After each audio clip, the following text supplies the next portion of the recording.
Hey guys, welcome back to Nat One Videos. In today's video, I am building a woodland shrine that is perfect for an enchanted woodland encounter in your D&D campaign. This project is actually my contribution to a community build challenge, the Guild Build, which runs over on the Tabletop Crafters Guild Facebook group.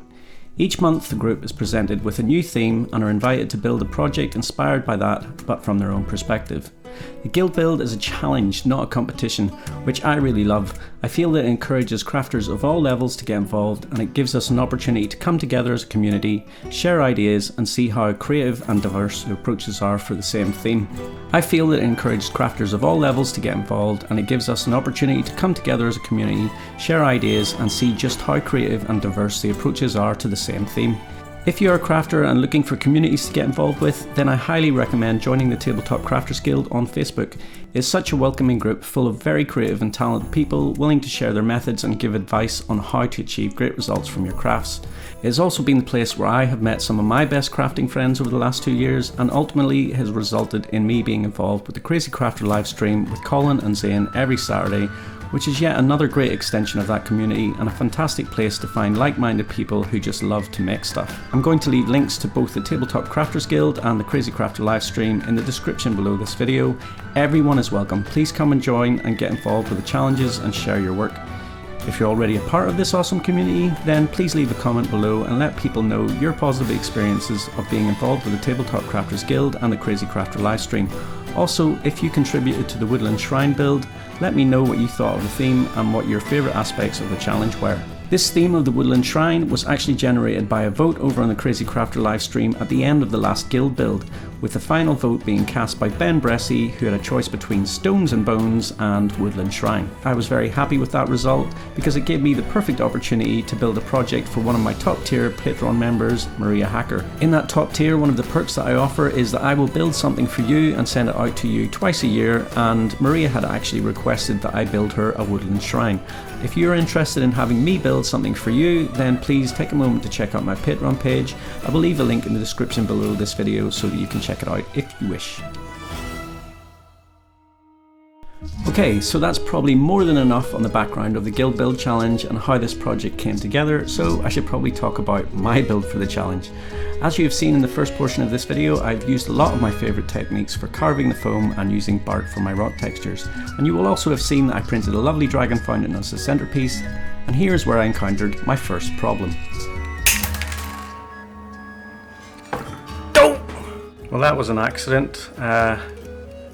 I separated the resin from the bottom with the Dremel, and I thought I could just snip off that bit of resin, but I've snapped off the dragon's head, unfortunately. Thankfully it's a clean break, so I can glue that back on with super glue. So I'm going to finish carving out the mouth with the Dremel so that I can use UV resin and get water coming out instead. So as far as problems go, this really wasn't a big deal. I could have easily glued it back together and acted like it had never happened so that I had a super slick problem-free build video, but that's just not reality. Every build has its little challenges and frustrations, and it's almost like crafting is a constant problem-solving exercise. And that's actually one of the most enjoyable aspects of this hobby. With the main layout and structure of my build complete, it was time to move on to one of my favourite parts of any build, adding the debris and rock textures and painting it. This is the point where you can see your build visually come together rather than just looking like a collection of things glued together on a board. Now, I figure that you guys don't need a painting lesson at this point, that's covered in so many crafting videos, but if you do have any questions, feel free to ask me in the comments. For me, it was the perfect opportunity to catch up on the new Vox Machina series, and I am absolutely loving it. If you haven't checked it out yet, you should definitely get on that. Let me know in the comments below if you have been watching it and has it lived up to your expectations. For me, it's a resounding yes. It's so cool to have a show that kind of just feels like a D&D campaign, and also seeing the Critical Role characters come to life. It's kind of like those Saturday morning cartoons you used to watch when you were a kid. Having said that, I don't recommend letting your kids watch it. Right, I keep digressing from my build, but I kind of figure that you guys can see exactly what I'm doing on screen, so hopefully you don't mind. As I said before, I love interacting with the comments, so if you missed anything, please just ask. So when it came to adding the foliage and the flocking, I really went to town on this build. I wanted to really give the shrine and ruins a very overgrown and ancient feeling, almost like it had been forgotten by time. Links to all of these foam flocks and grass tufts can be found in the description below this video if there's anything that you particularly like. Earlier in the video where I broke the dragon's head, I mentioned that I wanted the water to be coming out of the dragon's mouth. For this I superglued a scrap of packaging plastic into place and then gradually dripped UV resin over it while curing it with a UV torch at the same time. This means that you can pretty much instantly get the resin to cure into the position that you want, giving it the flowing water effect. With the resin in the base of the fountain, I also grabbed a toothpick through the resin as I was curing it, which I find is quite an effective method for creating splashes and ripple effects. Okay, so I've got the basis of my diorama complete. I've flocked it and painted it already, but I want a tree that kind of hangs over the top of the shrine. So I've made an armature out of string and hot glue like this. I'm just going to spray paint it black. If you want to see how to make these little tree armatures, I've got a little video which you can click up here.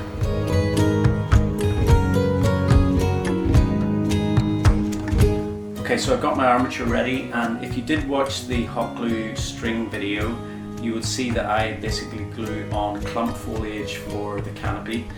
But I saw a video by Geek Gaming Scenics where he used seafoam, so I picked up a box of seafoam from Geek Gaming Scenics, and I'm going to be using some floristry wire to attach it to the branches on the tree, and then we'll use some flock and glue and paint to finish off, hopefully.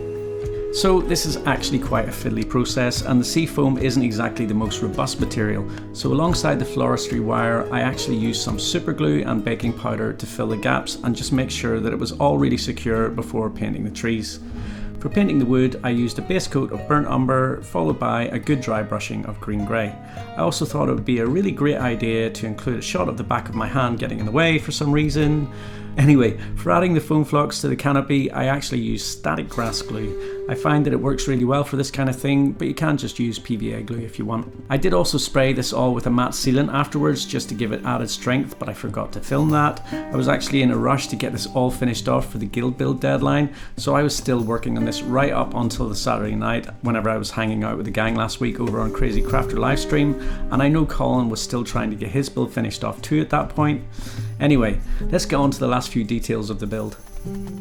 Okay, so I'm on to the final stages of my diorama, and I wanted to include some little leaves, and this is an awesome tip that I picked up from my friend Tina Martins, who is an incredible crafter, and she suggested these birch seed casings, which you can break up like so, and you get these incredible little what look like leaves. So that's going to be the very last stage of my diorama build. I'm going to scatter some of these in around the base, and it should look pretty awesome. When I was thinking about starting this project, I was really influenced by some of the ruins and shrines that can be found in the jungles of Malaysia. I just love how ancient they look and how they have been enveloped by the vegetation like nature is reclaiming the forest. So I wanted to have some hanging vines in around the build, and these were super easy to make with some strands of string that I just painted brown, and then I glued on some of the birch leaves with the static grass glue. I love the way the roots of large trees have grown over and around the Malaysian ruins, which you can see I have tried to emulate in my build, and I know that Lisa the Dungeon Matron also took her inspiration from those Malaysian ruins. You can check out her build and all of the guild build entries on the guild build review video, which is still up on my channel. Okay, that's this build complete. Let's have a look at the final result.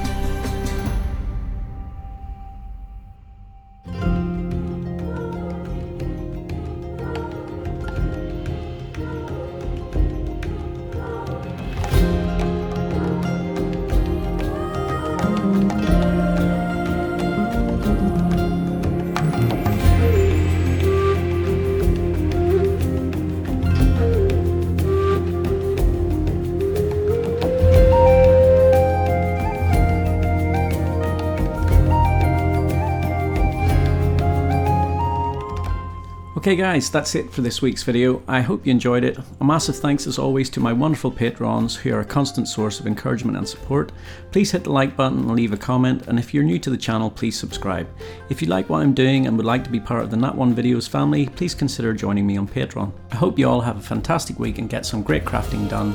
I look forward to seeing you next time. Bye!